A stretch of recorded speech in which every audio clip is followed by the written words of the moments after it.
মে দিবস উপলক্ষে দেশজুড়ে র্যালি। এখনো ন্যায্য অধিকার বঞ্চিত হাজার হাজার শ্রমিক। কর্মপরিবেশ আর চাকুরির নিরাপত্তা নিয়ে শঙ্কিত চাকুরিজীবীরা। একবিংশ শতাব্দীতে দূর হয়নি নারী পুরুষের মজুরি বৈষম্য। এখনো পুরুষের চেয়ে কম পান নারী, বঞ্চিত হচ্ছেন বিভিন্ন সুযোগ সুবিধা থেকেও। বায়োমেট্রিক পদ্ধতিতে সিম নিবন্ধনের সময় বাড়ল 31 মে পর্যন্ত। অনিবন্ধিত সিম সাময়িক সময়ের জন্য বন্ধ থাকবে আজ, জানালেন টেলিযোগাযোগ প্রতিমন্ত্রী। বর্ষায় বড় ধরনের চ্যালেঞ্জের মুখে পড়বে পদ্মা সেতু প্রকল্পের কাজ। তীব্র স্রোতে কঠিন হবে মাওয়া প্রান্তের পাইলিং, চলবে জাজিরা প্রান্তে। এবং তীব্র গরমে ভারতে মৃতের সংখ্যা 300 ছাড়িয়েছে, দেখা দিয়েছে পানি সংকট। শুকিয়ে যাচ্ছে গঙ্গার পানি।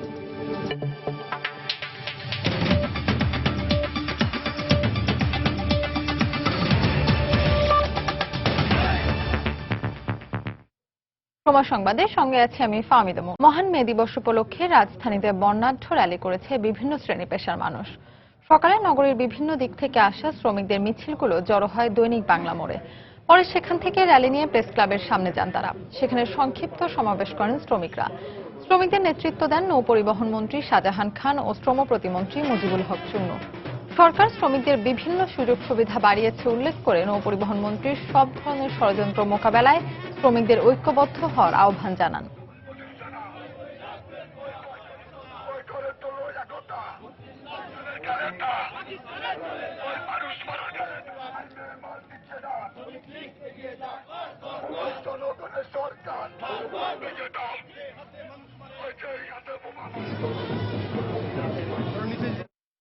বাংলাদেশের জঙ্গিবাদ, সন্ত্রাসবাদ, উগ্র সাম্প্রদায়িকতাবাদ, ধর্মান্ধতা এর বিরুদ্ধে কঠোর লড়াই অবতীর্ণ হতে হবে। পাকিস্তানিদের ষড়যন্ত্র চক্রান্ত আর দেশের বিএনপি জামাতের যে চক্রান্ত ষড়যন্ত্র মানুষ হত্যার যে রাজনীতি শুরু করেছে তার বিরুদ্ধে বাংলার শ্রমিক মানুষকে ঐক্যবদ্ধ হয়ে এগিয়ে আসতে হবে। দর্শক, মে দিবস উপলক্ষে দেশের বিভিন্ন স্থানে সমাবেশ ও মানববন্ধন করছেন শ্রমিকরা। এই মুহূর্তে রাজধানীর জাতীয় প্রেস ক্লাবে আছেন রিপোর্টার শেখ জায়েদ এবং বরিশালের সোহেল চত্বরে আছেন রিপোর্টার ফিরদৌস সোহাগ। প্রথমে চলে যাচ্ছি শেখ জায়েদের কাছে। জায়েদ, মৌটুসী, পয়লা মে শ্রমিক দিবস উপলক্ষে কিন্তু রাজধানীর বিভিন্ন জায়গায় বিভিন্ন সংগঠনের কর্মসূচি রয়েছে। জাতীয় প্রেস ক্লাবের ভিতরে, বাইরে এবং এর আশপাশে কিন্তু বিভিন্ন পেশার শ্রমিক সংগঠনের শ্রমিকরা উপস্থিত হয়েছেন এবং তারা তাদের নিজস্ব ব্যানারে সমাবেশ করছেন। আমরা যেমনটি দেখতে পাচ্ছি দুই পাশে, আপনি যদি দেখানোর চেষ্টা করে দেখবেন বিভিন্ন পেশার শ্রমিকরা অংশ নিচ্ছেন। বিভিন্ন রাজনৈতিক সংগঠনের যে শ্রমিক সংগঠন রয়েছে তারাও এখানে উপস্থিত হয়েছেন।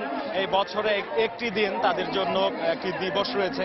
এই দিনটিতে তারা কিন্তু তাদের বিভিন্ন দাবি দাওয়া নিয়ে এই জায়গায় জড়ো হয়েছেন এবং তারা যেটি বলছেন, গার্মেন্টস শ্রমিকরা এসেছেন, তারা গার্মেন্টস শ্রমিকদের যে বিভিন্ন দাবি দাওয়া রয়েছে তাদের মজুরি বৃদ্ধি সহ বিভিন্ন দাবি দাওয়া নিয়ে এখানে কিন্তু সমাবেশ করছেন, মিছিল করছেন এই প্রেস ক্লাবের সামনে। আমরা পরিবহন শ্রমিকদেরকে দেখতে পেয়েছি, তারাও এসেছেন তাদের বিভিন্ন দাবি দাওয়া নিয়ে। এবং এই শ্রমিক দিবসে বাংলাদেশ সাধারণ শ্রমিক ইউনিয়ন, শ্রমিক লীগ, শ্রমিক ফেডারেশন এরকম অনেক সংগঠনকে আমরা এখানে দেখতে পাচ্ছি এবং বাম ঘরানার বেশ কিছু শ্রমিক সংগঠনের পক্ষ থেকে কিন্তু এখানে নানা কর্মসূচি রয়েছে। মৌটুসী, আপনি নিশ্চয়ই জানেন যে 1886 সালে আমেরিকার শিকাগো শহরের শ্রমিকদের যে আত্মত্যাগ, সেই আত্মত্যাগের পর থেকে কিন্তু শ্রমিক আন্দোলন জোরদার হয়ে ওঠে এবং পরবর্তীতে কিন্তু এই পয়লা মে শ্রমিক দিবস হিসাবে পালিত হচ্ছে। 80টি দেশে কিন্তু এই দিবসটি জাতীয় ছুটির দিন এবং বিশ্বের বিভিন্ন দেশে কিন্তু আজকে পয়লা মে শ্রমিক দিবস পালিত হচ্ছে। আরেকটি বিষয় যেটি বলে থাকি, শ্রমিকদের যে অধিকার, তাদের অধিকার রক্ষার যে আন্দোলন, সেই আন্দোলনের কিন্তু একটি নতুন মাত্রা যোগ করে, সেই আন্দোলনকে বেগবান করে এই দিবসটি এবং এই দিবসকে সামনে রেখে নানান কর্মসূচি থাকে শ্রমিক সংগঠনগুলোর। আজকে ঢাকায় প্রেস ক্লাব কেন্দ্রিক বেশ কিছু কর্মসূচি রয়েছে। আমরা যেটি জানতে পেরেছি, টেক্সটাইল গার্মেন্টস ওয়ার্কার্স ফেডারেশনের কর্মসূচি রয়েছে, বামপন্থী বিভিন্ন শ্রমিক সংগঠনের কর্মসূচি রয়েছে। আমরা দেখতে পাচ্ছি যে গার্মেন্টস শ্রমিকদের একটি মিছিল যাচ্ছে এবং তারা বিভিন্ন দাবি দাবার কথা বলছেন তাদের স্লোগানে এবং তাদের যে বেতন কাঠামো সেটি নিয়েও কথা বলছেন এবং একটি উন্নত বেতন কাঠামো তারা দাবি করছেন তাদের স্লোগান থেকে যেটি আমরা শুনতে পাচ্ছি। এবং এখানে আজ সারাদিন ব্যাপী কিন্তু মোটামুটি বেশ কিছু কর্মসূচি রয়েছে এবং আপনি জানেন যে ঢাকায়ও অনেকগুলো কর্মসূচি রয়েছে। বিভিন্ন রাজনৈতিক সংগঠনের যে শ্রমিক সংগঠনের শাখা রয়েছে তাদের কর্মসূচি রয়েছে। তো মোটামুটি আজকে সারাদিন এই প্রেস ক্লাব এলাকা এবং রাজধানীতে অনেকগুলো কর্মসূচি রয়েছে। পরবর্তীতে সেই খবরাখবর জানাবো। এই মুহূর্তে এই শ্রমিক দিবসের খবর জানতে চলে যাচ্ছি বরিশালে। সেখানে আছেন সহকর্মী ফিরদাউস সোহাগ।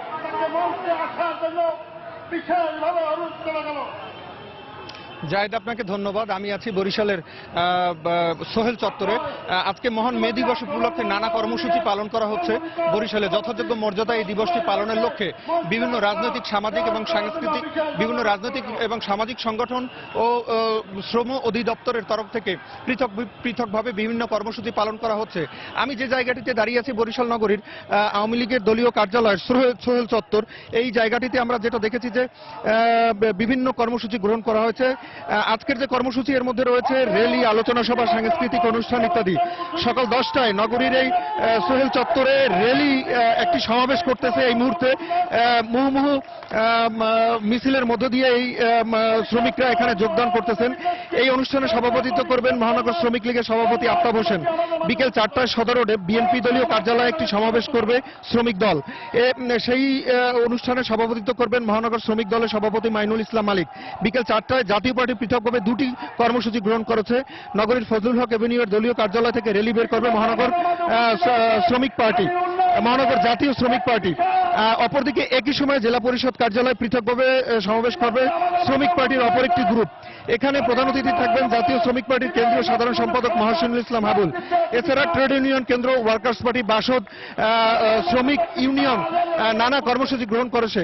আমরা একটা জিনিস আপনাদেরকে জানাতে পারি যে 1986 সালে যুক্তরাষ্ট্রের শিকাগো নগরীতে 8 ঘন্টা কর্মসময় নির্ধারণ ও ন্যায্য মজুরির দাবিতে এই একটা আন্দোলন শুরু করেছিল। সে সময় পুলিশের গুলিতে বেশ কয়েকজন শ্রমিক প্রাণ হারান। এরপর 1890 সাল থেকে প্রতি বছর বিশ্বের বিভিন্ন দেশে মে দিবস হিসেবে এই দিনটি পালন করা হয়। আজকের দিনটি কিন্তু সরকারি ছুটির দিন এবং শ্রমিক সহ সব শ্রেণীর মানুষ কিন্তু এই ছুটিটি উপভোগ করছেন। বরিশালের শ্রম কল্যাণ কেন্দ্র, কলকারখানা প্রতিষ্ঠান পরিদর্শন পরিদপ্তর এবং জেলা প্রশাসন যৌথভাবে আলোচনা সভা এবং র্যালি করেছে সকাল 8টার দিকে। প্রধান অতিথি ছিলেন বিভাগীয় কমিশনার মোহাম্মদ গাউস। আমরা যেটা জানি যে সরকারিভাবে এবং বেসরকারিভাবে বিভিন্নভাবে কিন্তু এই দিবসটি যথাযোগ্য মর্যাদায় বরিশালে পালন করা হচ্ছে। সন্ধ্যার দিকে কিন্তু বিভিন্ন সাংস্কৃতিক অনুষ্ঠানেরও আয়োজন করেছে কেন্দ্রীয় বাস টার্মিনালে। কিছুক্ষণ পরে এই জায়গাটি থেকে একটু পরে শ্রমিক লীগের উদ্যোগে একটি র্যালি বের করা হবে, যেটি নগরের বিভিন্ন স্থান প্রদক্ষিণ করবে। এই ছিল মোটামুটি বরিশালে মহান মে দিবসের সর্বশেষ মৌটুসি। দর্শক, মে দিবস উপলক্ষে শ্রমিকদের বিভিন্ন কর্মসূচির খবর জানাতে রাজধানী জাতীয় প্রেস ক্লাব থেকে রিপোর্টার শেখ জায়েদ এবং বরিশালের সোহেল চত্বর থেকে রিপোর্টার ফিরদৌস সোহাগ যোগ দিয়েছিলেন আমাদের সঙ্গে। এখনো ন্যায্য মজুরি, কাজের সময়সীমা, নির্দিষ্ট ছুটি ও নিরাপত্তা সংক্রান্ত অনেক অধিকারের ব্যাপারে অবগত নন শ্রমজীবীরা। এতে অনেক ক্ষেত্রে শ্রমিকরা বঞ্চিত হচ্ছেন ন্যায্য অধিকার থেকে। আর তাই সচেতনতাকে প্রাধান্য দিচ্ছেন সংশ্লিষ্টরা। তারিকুল হাসান আশিকের রিপোর্ট। কাজ চলছে কাজের মতো, অন্যদিকে কেউ কেউ বসে আছেন কাজের অপেক্ষায়, না হলে জুটবে না খাবার। আরেক দল ছুটছেন নিজ নিজ কর্মস্থলের উদ্দেশ্যে। কিন্তু এসব শ্রমজীবী মানুষেরা কি জানেন শ্রম আইন বা সেখানে তাদের দেওয়ার সুযোগ সুবিধাগুলো সম্পর্কে? অধিকার আছে আপনার, কিছু বিষয় আছে, এগুলা কি আপনি জানেন? না, এত বিষয় জানি না। নিজের টাকাতে চিকিৎসা করি, মালিকের কন্ট্রাক্টরের কোনো টাকা টাকা দেয় না। কিছু দেওয়ার পর মানে আর খালাস, আর ওইটা নিয়ে কিছু বলে। সপ্তাহে ছুটি, এইগুলো বাদে যে বাড়তি ছুটি ওটি আর পাই না। নানা ক্ষেত্রে অধিকাংশ শ্রমজীবী মানুষই জানেন না কর্মক্ষেত্রে তাদের অধিকার সম্পর্কে। আর অধিকার আদায়ে সর্বাগ্রে প্রয়োজন সচেতনতার। আর এই সচেতনতা তৈরিতে দরকার সরকারি এবং বেসরকারি বিভিন্ন উদ্যোগ। শ্রম অধিকারের ব্যাপারে সচেতন করতে বেসরকারি বিভিন্ন সংগঠন নানা উদ্যোগ নিলেও এক্ষেত্রে রয়েছে নানা সীমাবদ্ধতা। ভয়ভীতির পরিবেশ একটা, আর আরেকটা হচ্ছে যে ওরকম কোনো উদ্যোগও কিন্তু দেখা যাচ্ছে না। অনেক বেসরকারি সংস্থা আইনি সচেতনতা প্রকল্পগুলো আছে, যেটার মাধ্যমে তারা শ্রমিকের কাছে যাচ্ছেন তাদের অধিকার সম্পর্কে জানানোর জন্য। কোনো মামলা নিষ্পত্তি না হওয়া, মামলা নিষ্পত্তি হতে হতে আরো দুস্থ অবস্থায় পড়ে যাওয়া, এইসব ব্যাপারগুলো। তো সেখানে শ্রম আদালতের উপর একটা বিশেষ নজরদারি হয়তো হতে পারে। অবশ্য বিভিন্ন উদ্যোগের কথা জানালেন শ্রম কর্মসংস্থান প্রতিমন্ত্রী। সাপ্তাহিক হিসেবে অনেক ফ্যাক্টরি থেকে একদম সাধারণ 20 জন 30 জন শ্রমিক তাদেরকে আমরা একটা প্রশিক্ষণ দিই এই শ্রমিকদের রাইটসের সম্পর্কে। আমাদের বিভিন্ন পদক্ষেপ নেওয়ার ফলে শ্রমিক নেতৃবৃন্দের মধ্যে অনেক সচেতনতার সৃষ্টি হয়েছে। শ্রমিকদের বিচার সংক্রান্ত আইন কিছু অ্যামেন্ডমেন্ট করে সেটাকে আরেকটু যুগোপযোগী করা যায় কিনা যাতে ন্যায় বিচার পেতে সহজ হয়। শ্রমিকদেরকেই সচেতন হতে হবে তাদের অধিকার সম্পর্কে। লেবার ফোর্স সার্ভে 2010 এবং আন্তর্জাতিক শ্রমিক সংস্থার জরিপ ও সংজ্ঞা অনুযায়ী বাংলাদেশে শ্রমজীবী মানুষের সংখ্যা 5 কোটিরও বেশি। তারিকুল হাসান আশিক, সময় সংবাদ, ঢাকা। দেখছেন সময় সংবাদ। অবশেষে বাড়ানো হলো বায়োমেট্রিক পদ্ধতিতে সিম নিবন্ধনের সময়সীমা। গ্রাহক ভোগান্তির কথা বিবেচনা করে আগামী 31 মে পর্যন্ত এ সময় নির্ধারণ করেন ডাক ও টেলিযোগাযোগ প্রতিমন্ত্রী তারানা হালিম। এই সময়ের মধ্যে সিম নিবন্ধন না করলে 1 জুন থেকে স্থায়ীভাবে সিমগুলো বন্ধ করে দেওয়া হবে। সময়সীমা বাড়ানোর সিদ্ধান্তে গ্রাহকদের মধ্যে দেখা গেছে মিশ্র প্রতিক্রিয়া। প্রায় 5 মাস ধরে বায়োমেট্রিক পদ্ধতিতে মোবাইল ফোনের সিম পুনর্নিবন্ধন হলেও এখনো প্রায় 4 কোটি সিম অনিবন্ধিত থাকায় সিম নিবন্ধনের সময়সীমা আগামী 31 মে পর্যন্ত বাড়ানো হয়েছে। শনিবার বিকেলে সংবাদ সম্মেলনে নতুন এই সময়সীমা বেঁধে দিয়ে ডাক ও টেলিযোগাযোগ প্রতিমন্ত্রী তারানা হালিম বলেন, 31 মে রাত 12টার পর অনিবন্ধিত সকল সিম পুরোপুরি বন্ধ হয়ে যাবে। সিম পুনর্নিবন্ধনের জন্য 31 মে রাত 12টা পর্যন্ত বর্ধিত করা হলো। রাত 12টার পর যে সিমগুলো রিভেরিফিকেশন হয়নি সিমগুলো সম্পূর্ণভাবে ডিঅ্যাক্টিভ করে দেব। 1 মে থেকে র্যান্ডম প্রতীকী ভাবে বন্ধ হবে 3 ঘন্টার জন্য কিছু সিম যেগুলো পুনর্নিবন্ধন করা হয়নি। নিবন্ধনের সময়সীমা বাড়ানোয় সাধারণ গ্রাহকদের অনেকে স্বাগত জানালেও কেউ কেউ বলেছেন বিষয়টি আরো আগেই বিবেচনা করা উচিত ছিল। হাইকোর্টের রুলের পরে যে সময়টা এটা খুব কম হয়ে গিয়েছিল, 1 মাস সময় বাড়ানোর ফলে এটা আমাদের জন্য আসলে খুবই ভালো হয়েছে। আমি সকাল থেকে টোটাল 4টা সিম নিয়ে ঘুরছি, যে ওয়ারি তারপরে রবি এগুলো সব করতে হবে, তো এই চাপটা একটু কমলো। এই ঘোষণাটা আরো 1 সপ্তাহ আগে দিত তাহলে আজকে যে ভোগান্তিগুলো হচ্ছে এটা হতো না। কোটি কোটি নিবন্ধনের কাজ এত অল্প সময়ের মধ্যে সম্ভব না। এদিকে পূর্ব ঘোষণা অনুসারে 30 এপ্রিল নিবন্ধনের শেষ দিন হওয়ায় স্বাভাবিকভাবেই সার্ভিস সেন্টারগুলোতে ভিড় ছিল লক্ষণীয়।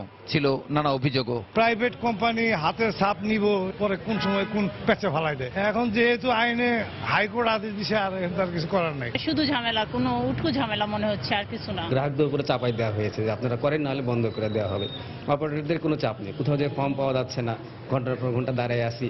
সার্ভারে থাকা জাতীয় পরিচয়পত্রের আঙুলের ছাপের সঙ্গে মিলিয়ে গত 16 ডিসেম্বর থেকে শুরু হয় বায়োমেট্রিক পদ্ধতিতে সিম এবং রিম পুনর্নিবন্ধনের কার্যক্রম। প্রসূন আশিস, সময় সংবাদ, ঢাকা। সময় সংবাদে আরো থাকছে, জমে উঠেছে ৪র্থ দফা ইউনিয়ন পরিষদ নির্বাচনের প্রচারণা। ভোটারদের দুয়ারে প্রার্থীরা, সব প্রস্তুতি সম্পন্ন করার দাবি ইসি।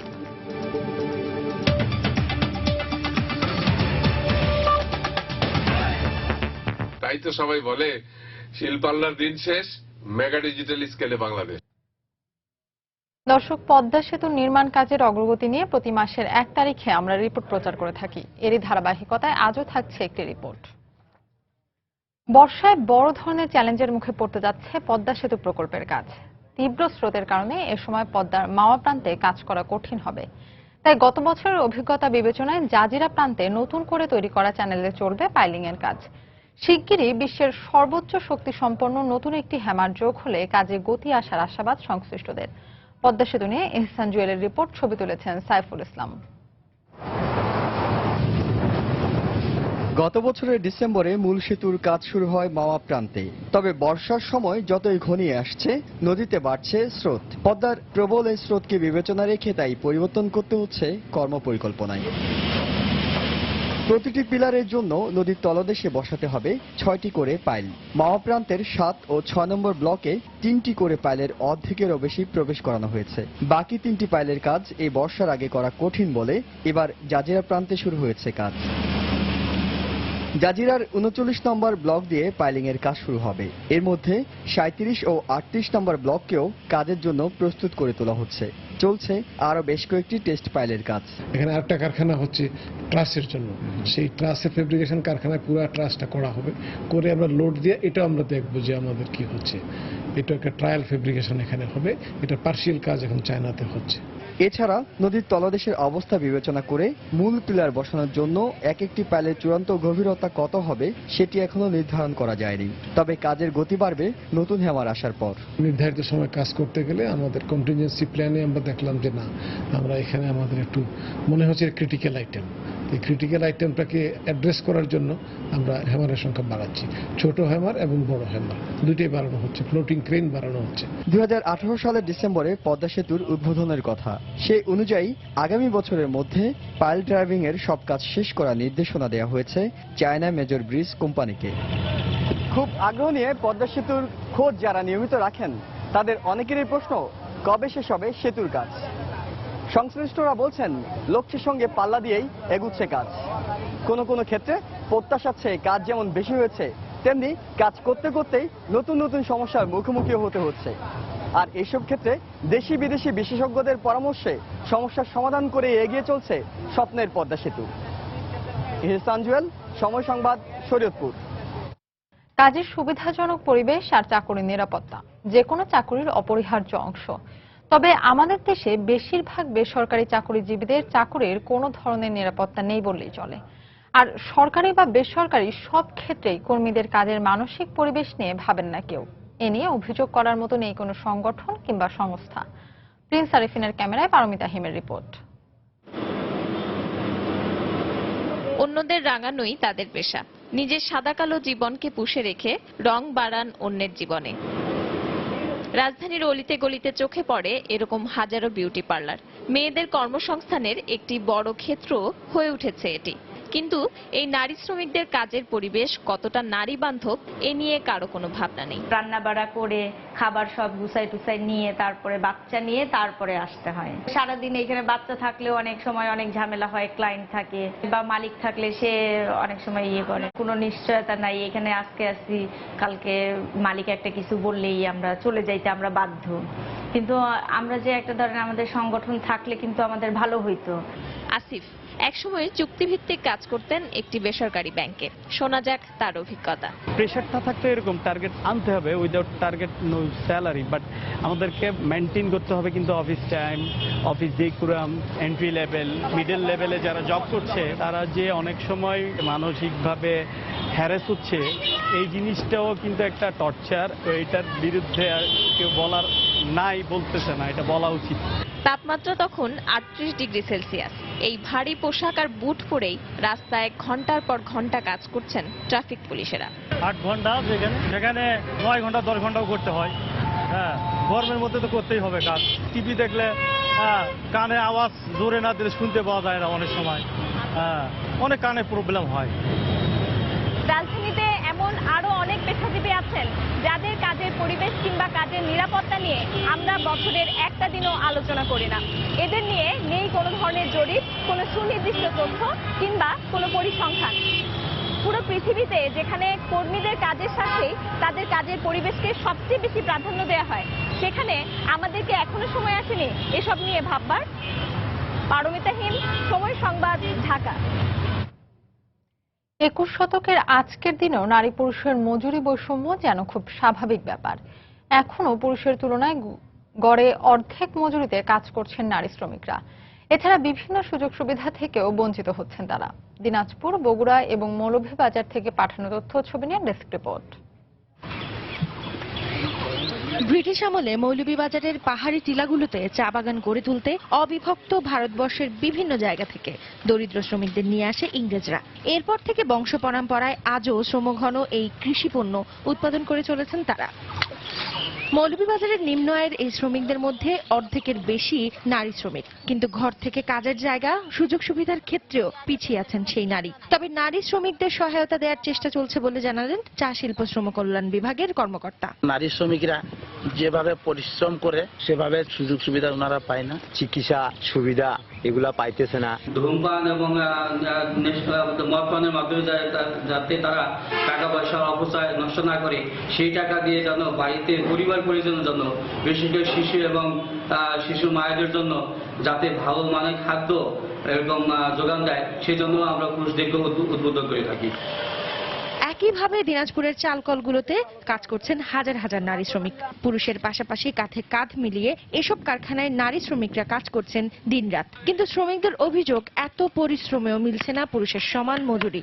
আমরা ছেলে মানুষ সমান কাজ করি, আমাদের মজুরি কম। আমরা মেয়ে মানুষ, আমাদের হাজিরা কম। ছেলেদের চাইতে মেয়েদের অনেক বেতন কম দেওয়া হয়। ছেলের সমান তো আমাদেরকেও তো দিবে, কিন্তু আমরা কেন পাই না? আমার যদি ওদের সাথে মজুরি ঠিক মতন দেয়, তা আমরা বাল বাচ্চা নিয়ে চলতে পারি।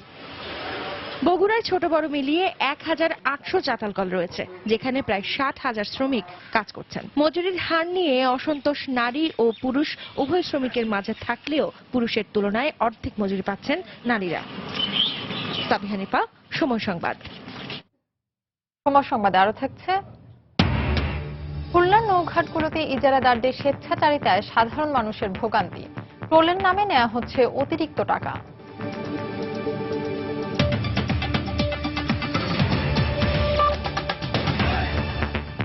আরএফএল ওয়াটার পাম্প, পানি দেবে টেনশন নয়। রংপুরের চতুর্থ দফার ইউনিয়ন পরিষদ নির্বাচনের প্রচার প্রচারণায় জমজমাট মিঠাপুকুর, পীরগাছা এবং কাউনিয়া উপজেলার গ্রামগুলো। প্রার্থীরা যাচ্ছেন ভোটারদের দ্বারে দ্বারে, দিচ্ছেন নানা প্রতিশ্রুতি। ভোটাররা বলছেন দল নয়, সৎ, যোগ্য ও পছন্দের প্রার্থীকে বেছে নেবেন তারা। শাকিল মাহমুদের ক্যামেরায় মানিক সরকারের রিপোর্ট। চতুর্থ দফার নির্বাচনকে ঘিরে রংপুরের গ্রামগুলো আবারও প্রচার প্রচারণায় মুখরিত এখন। প্রথম 3 দফার নির্বাচনে এই অঞ্চলের কোথাও কোনো সহিংস ঘটনা না ঘটায় চতুর্থ দফার নির্বাচনেও এই অঞ্চলের ভোটারদের মাঝে আরো বেশি উৎসাহ উদ্দীপনার জোয়ার বইছে। ভোটাররা বলছেন এলাকাকে মাদকমুক্ত এবং রাস্তাঘাট সহ উন্নয়নে কাজ করবেন যারা, তাদেরকেই বেছে নেবেন তারা। বিদ্যুৎ, রাস্তাঘাট এগুলোর জন্য যদি যে ব্যক্তিটা আমাদের পাশে এসে দাঁড়াবে তাদেরকে আমরা নির্বাচিত করব। মাদক দ্রব্যকে উৎখাত করতে পারবে, এগুলো সমাধান যেই করতে পারবে সেই ব্যক্তিকে আমরা নির্বাচিত করার আপ্রাণ চেষ্টা করব। ভোট দিয়ে আমরা এমন একটি ব্যক্তিকে জয়যুক্ত করব, তিনি যেন আমাদের সুখে দুঃখে এবং পাশে থাকতে পারে। গ্রীষ্মের গরমকে উপেক্ষা করে প্রার্থীরা প্রতিশ্রুতির ফুলঝুরি নিয়ে ছুটছেন ভোটারদের দ্বারে দ্বারে। সরকার দলীয় প্রার্থীরা জয়ের ব্যাপারে আশাবাদী হলেও বিরোধীরা জানালেন নানা আশঙ্কার কথা। শতভাগ বিদ্যুৎ সংযোগের ব্যবস্থা করব, গুরুত্বপূর্ণ রাস্তাগুলো পাকা করানোর চেষ্টা করব, মাদকমুক্ত সমাজ গড়ানোর চেষ্টা করব। আশাবাদী আমি নির্বাচনে বিজয় লাভ করব। আমি 100% নিশ্চিত যে আমার দল বিজয় অর্জন করবে যদি সুষ্ঠু এবং নিরপেক্ষ নির্বাচন হয়। নির্বাচন বর্তমান ক্ষমতাসীন দল তো একটা বুঝতেইছেন, এনারা একটা কথাই বলতেছে, যদি ভোটের কথা বলো তো পুলিশকে ধরে দেবো, আবার মিশে কলম বাহির করিয়ে আবার নাম লেখে, যেটা থানায় পাঠাইতেছি। নির্বাচনী কর্মকর্তা জানালেন ইতিমধ্যে আইন শৃঙ্খলা পরিস্থিতি সহ সব ধরনের প্রস্তুতি শেষ হয়েছে। সকল কার্যক্রম সম্পন্ন করা হয়েছে, প্রশিক্ষণের কার্যক্রম চলছে। নির্বাচনী দ্রব্য সামগ্রী যা যা ঢাকা থেকে আসার দরকার সেগুলো আমাদের এসে পৌঁছেছে। মিঠাপুকুর, পীরগাছা এবং কাউনিয়া 3টি উপজেলার 24টি ইউনিয়নে চেয়ারম্যান পদে 141 জন সহ সাধারণ ও সংরক্ষিত মেম্বার পদে মোট 1212 জন প্রার্থী প্রতিদ্বন্দ্বিতা করছেন। মানিক সরকার, সময় সংবাদ, রংপুর। এই মুহূর্তে চতুর্থ দফা নির্বাচনের প্রচার প্রচারণা এবং প্রস্তুতির খবর জানাতে গাজীপুরের কালিয়াকৈরের মধ্যপাড়া ইউনিয়নে আছেন রিপোর্টার সাদিকুর রহমান। আমরা সরাসরি চলে যাচ্ছি তার কাছে। সাদিক, গাজীপুরের কালিয়াকৈর উপজেলার যে 7টি ইউনিয়ন, সেই 7টি ইউনিয়নের ইউনিয়ন পরিষদের যে নির্বাচন আগামী 7ই মে সেই ভোট গ্রহণ শুরু হবে। এই আজকে কিন্তু 1 মে, অর্থাৎ আর বাকি আছে 6 দিন হাতে আছে। এই 6 দিন থাকতে কিন্তু আসলে এখানের ভোটার, এখানের যে প্রার্থীরা রয়েছে চেয়ারম্যান এবং ইউনিয়ন মেম্বার সহ সকল প্রার্থীরা কিন্তু প্রচার প্রচারণায় ব্যাপক মুখর হয়ে আছে। কিছুক্ষণ আগেও আমি এখানে দেখেছি আমি যে এখানে একজন মেম্বার পদপ্রার্থী এবং একজন চেয়ারম্যান চেয়ারম্যান পদপ্রার্থী এখানে এসেছিলেন এবং এখানে তাদের সমর্থকরা এসেছে এবং প্রচার প্রচারণা চালিয়ে যাচ্ছে। আমি জানিয়ে রাখি যে এই মোট 7টি যে ইউনিয়ন পরিষদ, এই 7টি ইউনিয়ন পরিষদের মোট স্বতন্ত্র এবং দলীয় সহ মোট 40 জন চেয়ারম্যান পদপ্রার্থী কিন্তু এখানে নির্বাচনে প্রতিদ্বন্দ্বিতা করবে। এছাড়া সংরক্ষিত মহিলা আসন এবং সদস্য পদ সহ মোট 2 শতাধিকেরও বেশি, 2 শতাধিক কিন্তু প্রার্থীরা এখানে প্রতিদ্বন্দ্বিতা করবে। গত 7 এপ্রিল কিন্তু এই মনোনয়নপত্র দাখিলের সর্বশেষ দিন ছিল এবং দাখিল করেছে। এর পরবর্তীতে সর্বশেষ 18 তারিখ কিন্তু প্রার্থীদের প্রত্যাহারের শেষ দিন শেষ হয়ে গেছে এবং এখন কিন্তু প্রার্থীরা কিন্তু এখন ভোটারদের দ্বারে দ্বারে ঘুরছে এবং তারা এই এলাকার যে সমস্যাগুলি আছে, বিশেষ করে গ্যাস, বিদ্যুৎ এবং রাস্তাঘাটের যে সমস্যাগুলি, সেই সমস্যাগুলি সমাধানের প্রতিশ্রুতি দিচ্ছে এবং সেই প্রার্থীরা তারা নানা কৌশল অবলম্বন করে কিন্তু তাদের ভোটারদের মন জয় করছে। একটু জানিয়ে রাখি যে এখানে আমি এখন আছি মধ্যপাড়া যে ইউনিয়নটি, সেই মধ্যপাড়া ইউনিয়নের এখানে আছি এবং এখানে বিষয়টি জানিয়ে রাখি যে মোট 5 জন প্রার্থী আছে চেয়ারম্যান পদপ্রার্থী, আওয়ামী লীগ পদপ্রার্থী, আওয়ামী লীগের যিনি আছেন নৌকা প্রতীক নিয়ে, এবং এছাড়া ধানের শীষে আছে একজন, আওয়ামী লীগে একজন, বিএনপির স্বতন্ত্র বিরোধী যিনি আছেন বিদ্রোহী প্রার্থী একজন, লাঙ্গল প্রতীকে একজন এবং স্বতন্ত্র আনারস প্রার্থী আছে একজন। এছাড়াই কিন্তু মোট 6 জন প্রার্থী, এই যে আপনার মধ্যপাড়া ইউনিয়ন, এখানে মোট 6 জন প্রার্থী আছে মহিলা স্বতন্ত্র সংরক্ষিত যে মহিলা প্রার্থী। এই প্রার্থীরা কিন্তু আসলে এখানে কিছুক্ষণ আগে এসেছিলেন এবং এখানে আমরা কথা বলেছি যারা ভোটার রয়েছে, ভোটাররা তাদের প্রার্থী নির্বাচনের ক্ষেত্রে বিশেষ করে দেখছে যে গত টার্মে যে নির্বাচন হয়েছে, এর আগে নির্বাচনে কেমন কাজ করেছে প্রতিশ্রুতি অনুযায়ী প্রার্থীরা, সেই অনুযায়ী কিন্তু তাদেরকে বিচার বিশ্লেষণ করছে। তো আজকে কিন্তু 1 মে ছুটির দিন বিশেষ করে, কিন্তু তারপরেও কিন্তু সকাল থেকে এই নির্বাচনের প্রচার প্রচারণা এখানে লক্ষ্য করেছি আমি। এখানে কিন্তু অনেক বিভিন্ন প্রার্থীর কিন্তু সমর্থকরা এখানে রয়েছে এবং ভোটার রয়েছে, সাধারণ মানুষ রয়েছে। সকালবেলায় কিন্তু তারা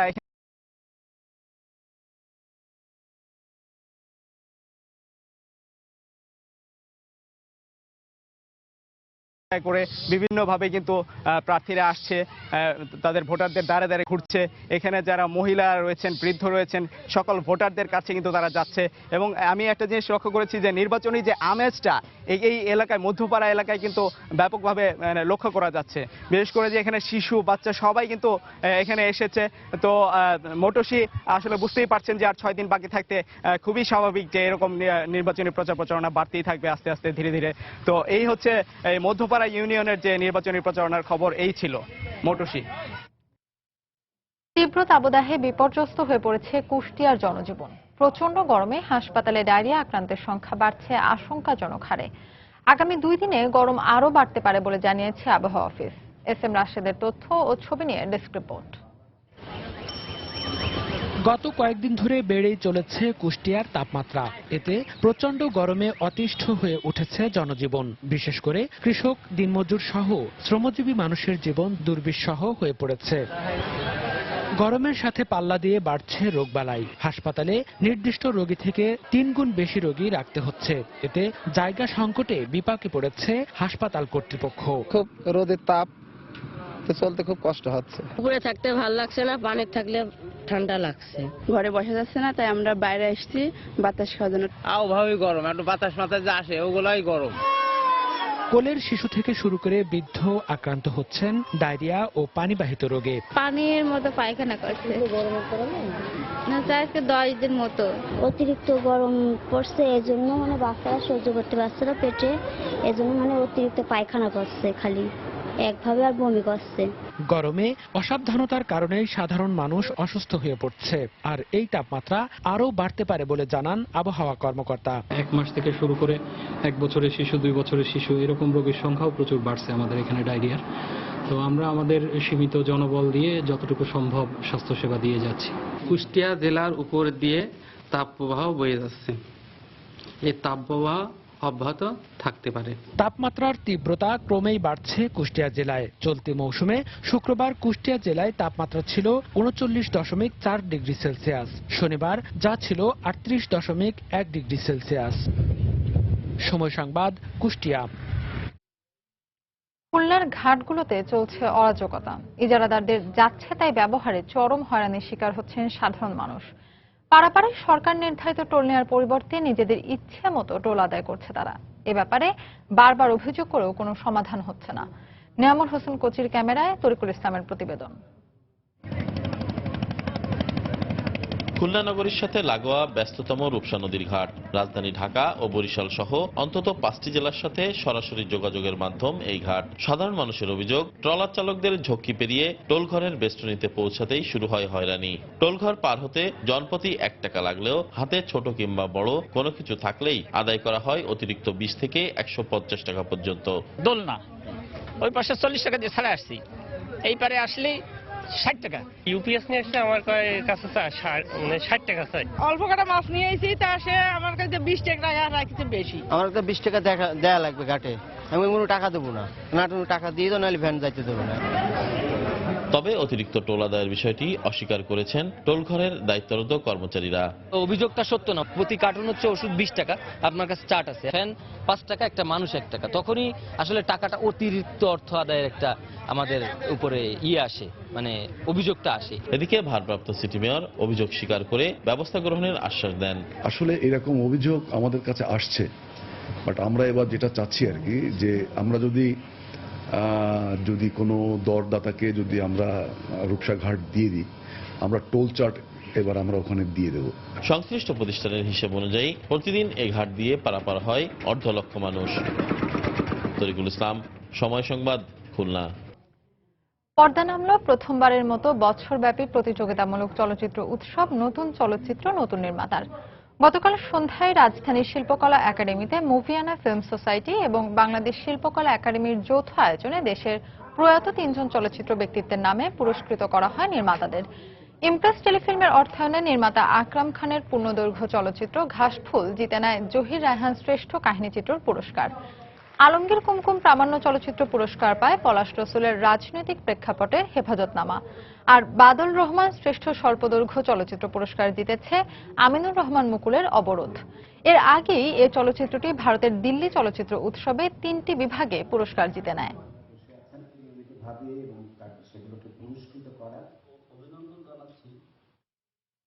দেশের বাইরের খবর। তীব্র গরমে নাকাল ভারতবাসী। একদিকে গরম, অন্যদিকে পানির সংকট।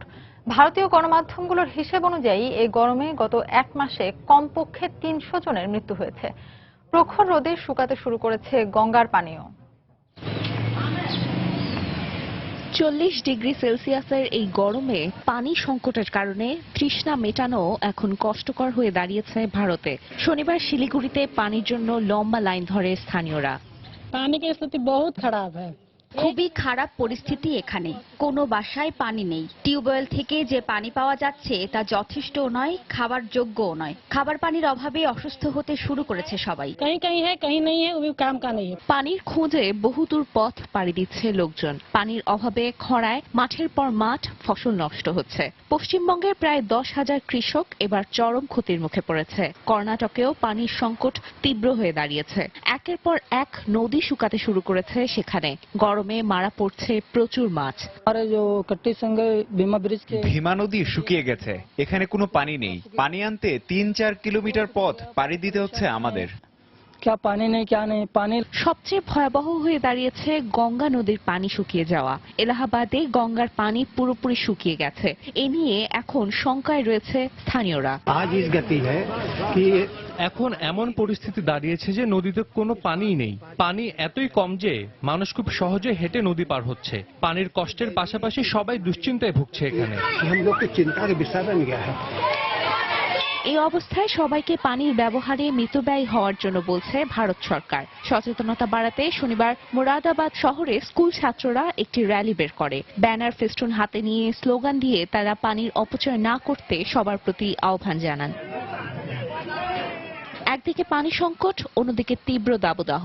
শনিবারও তেলেঙ্গানা, ওড়িশা সহ বেশ কয়েকটি জায়গায় তাপমাত্রা ছিল 45 ডিগ্রি সেলসিয়াস। গেল সপ্তাহে বিহারে অগ্নিকাণ্ডে 10 জনের মৃত্যুর পর সকাল 9টা থেকে বিকেল 6টা পর্যন্ত বিহারে রান্না কাজ বন্ধ রাখার জন্য নির্দেশ দিয়েছে রাজ্য সরকার। গরমে গ্রামের মানুষের স্বস্তির জন্য সরকারি সহযোগিতার তাগিদ জানিয়ে কমপক্ষে 150 শীর্ষস্থানীয় ভারতীয় অর্থনীতিবিদ, সমাজসেবক এবং শিক্ষক প্রধানমন্ত্রী নরেন্দ্র মোদীর কাছে চিঠি পাঠিয়েছেন। তানজিম মুনিয়াত, সময় সংবাদ। বাফুফের নির্বাচনের খবর। টানা তৃতীয়বারের মতো বাংলাদেশ ফুটবল ফেডারেশনের সভাপতি নির্বাচিত হলেন কাজী সালাউদ্দিন। কামরুল আশরাফ খানকে 33 ভোটে হারিয়েছেন তিনি। 134 ডেলিগেটসের মধ্যে 83 জনেরই সমর্থন পান বাংলাদেশের এই ফুটবল কিংবদন্তি। সহসভাপতি ও সদস্য পদেও সম্মিলিত পরিষদের প্রার্থীদের ছিল জয় জয়কার। সহসভাপতি পদের 3টি ও সদস্য পদের 13 জনই নির্বাচিত হয়েছেন এই পরিষদ থেকে। টানা দুবার সভাপতি নির্বাচিত হলেও কাজী সালাউদ্দিনের এবারের লড়াইটা ছিল ভিন্ন মাত্রার। বিগত দিনের ব্যর্থতার সাথে প্রতিপক্ষের হুঙ্কারে অনেকেই ভেবেছিলেন সালাউদ্দিন অধ্যায়ের পরিসমাপ্তি এখন কেবল সময়ের ব্যাপার মাত্র। পরিস্থিতি প্রতিকূলে, কিন্তু কাউন্সিলররা ছিলেন অনুকূলে। যেখানে 50টি ভোট প্রতিপক্ষ টেনে নিতে সক্ষম হলেও সালাউদ্দিনের ব্যালট নম্বরে পড়েছে 83টি সিল। আর তাতে কিনা বাফুফের সভাপতির পদটি টানা তৃতীয়বারের মতো অলংকৃত হয়েছে বাংলাদেশের এই ফুটবল কিংবদন্তির হাত ধরে। ফুটবল সবচেয়ে বড়, ফুটবলের পরে শক্তিবাদী সবচেয়ে বড়, এই দুটো জিনিস পরিষ্কার করে আজকে আমাদের এই 21 জনের প্যানেল তারা নিজেদের হাতে ডিজাইন করে দিয়ে গেছে। আমি তাদের কাছে আবার কি করব। এদিকে সালাউদ্দিনের মতো অতটা চ্যালেঞ্জ ছিল না তার প্যানেলের সহসভাপতি প্রার্থীদের, তাই 4 জনের মধ্য থেকে 3 জন নির্বাচিত হয়েছেন খুব সহজেই। বাকি একজন খুবই অল্প ব্যবধানে হারলেও কাউন্সিলরদের ম্যান্ডেট পেয়েছেন স্বতন্ত্র সহসভাপতি পদপ্রার্থী তাবিথ আওয়াল। সবাই মিলে মনে করেছে যে আমাকে আরেকবার দায়িত্ব দেওয়া উচিত, ফুটবলটা যেই পর্যায়ে ছিল তার চেয়ে আরেকটু এগিয়ে নেওয়ার জন্য। তো আমি আশাবাদী আছি যে এখন থেকে 4 বছর পরে সবাই সুস্থিতে বলতে পারবে যে সিদ্ধান্ত সঠিক হয়েছিল। অভিভূত আমি আমাদের ডেলিগেটদেরকে আন্তরিক ধন্যবাদ জানাচ্ছি, কৃতজ্ঞতা জানাচ্ছি। তারা সঠিক রায় দিয়েছে এবং আমাদের দায়িত্ব বেড়ে এখন বাড়ল। সভাপতি ও সহসভাপতি পদের মতো সদস্য পদেও সংখ্যাগরিষ্ঠতা পেয়েছে সম্মিলিত পরিষদ। 15 জনের মধ্যে থেকে বিজয় মাল্য পড়েছেন 13 জনই। মহিলা ফুটবল নিয়ে কাজ করি, আপনারা সবাই জানেন। আমার মহিলা ফুটবলকে এগিয়ে নেওয়ার জন্য আজকে এসকোতে আমার যে অবস্থান সেটা আরো বেশি কাজে দিবে। প্রত্যেকটা জেলায় আমাদের যে কমিটমেন্ট ছিল, আমরা সেই কমিটমেন্টগুলি আমরা ফুলফিল করার চেষ্টা করব। ঢাকার মাঠে যারা ফুটবলার তাদেরকে আমরা সন্তুষ্ট করার চেষ্টা করব। আমরা ফুটবলকে সারা বছর মাঠে রাখার চেষ্টা করব। নির্বাচনকে ঘিরে ছিল নানা সম্ভাবনা, নানা শঙ্কা। শেষ পর্যন্ত ভোটের হিসেব নিকেশে পুরনো সংগঠকদেরই আবারও নতুন করে গ্রহণ করেছেন কাউন্সিলররা, যেখানে আগামী 4 বছরের জন্য বাফুফের সভাপতি পদের দায়িত্বটা থাকলো কাজী সালাউদ্দিনের কাঁধেই। এসএম ইকবাল, সময় সংবাদ, ঢাকা। লা লিগার খবর। কষ্টার্জিত জয়ের শিরোপার স্বপ্ন বাঁচিয়ে রাখল রিয়াল মাদ্রিদ। রিয়াল সোসিয়েদাদকে 1-0 গোলে হারিয়েছে মাদ্রিদিস্তানরা। 36 ম্যাচ শেষে জিদান শিষ্যদের সংগ্রহ 84 পয়েন্ট। অন্যদিকে রায়ো ভায়াকানোকে একই ব্যবধানে হারিয়ে 36 ম্যাচে 85 পয়েন্ট অ্যাটলেটিকো মাদ্রিদের। চোটের কারণে এই ম্যাচেও মাঠে নামতে পারেননি রিয়ালের গোল মেশিন ক্রিস্টিয়ানো রোনালদো। তবে তার অভাব বুঝতে দেননি গ্যারেথ বেল। ম্যাচের শুরু থেকেই একের পর এক আক্রমণ চালাতে থাকেন এই উইঙ্গার। তবে কদিন আগেই বার্সেলোনাকে হারানো সোসিয়েদাদের শক্ত রক্ষণে ফাটল ধরাতে পারেনি জিদান শিষ্যরা। দ্বিতীয়ার্ধেও বেশ কিছু গোলের সুযোগ পেয়েছিল মাদ্রিদ। তবে সোসিয়েদাদের আর্জেন্টাইন গোলরক্ষক জেরোনিমো রুলের দৃঢ়তায় গোল বঞ্চিত থাকতে হয় বেল রদ্রিগেজদের। নিশ্চিত ড্রয়ের দিকে এগুচ্ছিল ম্যাচ। তবে খেলা শেষ হবার 10 মিনিট আগে ভাস্কুয়েজের অ্যাসিস্টে গোল করে রিয়ালকে লিড এনে দেন গ্যারেথ বেল। শেষ পর্যন্ত 1 গোলের জয়ে শিরোপার রেসে টিকে থাকে রিয়াল।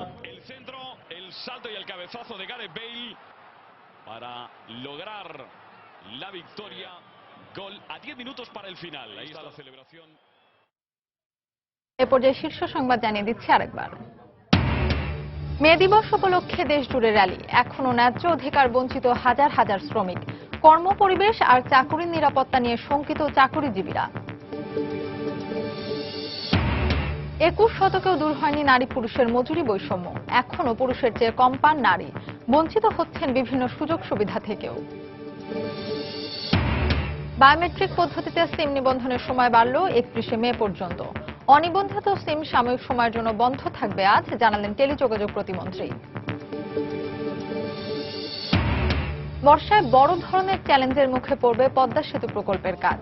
তীব্র স্রোতে কঠিন হবে মাওয়া প্রান্তের পাইলিং, চলবে জাজিরা প্রান্তে।